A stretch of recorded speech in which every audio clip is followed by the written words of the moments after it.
নিজেকে একবার চিন্তা করুন তো, আপনি মেঠো পথ ধরে হাঁটছেন, নির্জন এলাকা, দুই ধারে খুব জঙ্গল, কাশবন, নলখাগড়া, অনেক পোকামাকড়ের শব্দ, পাখি, তারপরেই পানি। আর এইদিকে দেখুন যে এখানে কাশবন, কাশফুলে ভরা অঞ্চল, এখানে ধান।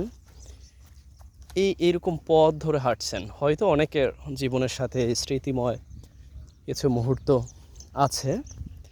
একেবারে নির্জন, এখানে মানুষজনের বাস নেই বললেই চলে।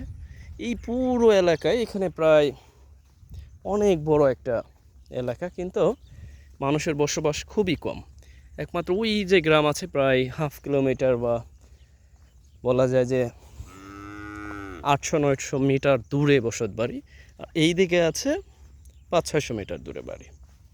আর এইদিকে ইয়া পড়ে গেছে, পানি আটকে আছে, খাল বিলের মতো তৈরি হয়েছে। হাওদার এই জন্য আমি এই পথ দেখালাম বা ভিডিওটি করা এই জন্য যে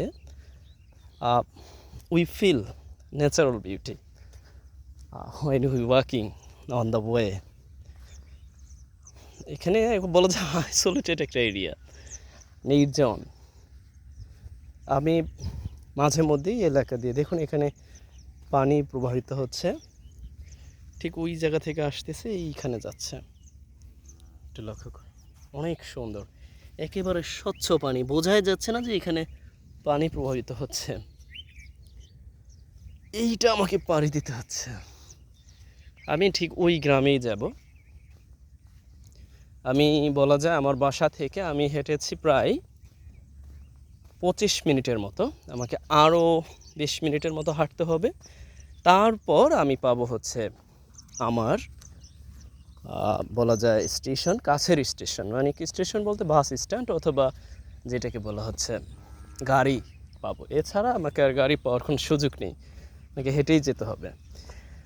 this is our way, this is our, আর কী বলবো। হাউএভার এখানে সমাপ্ত।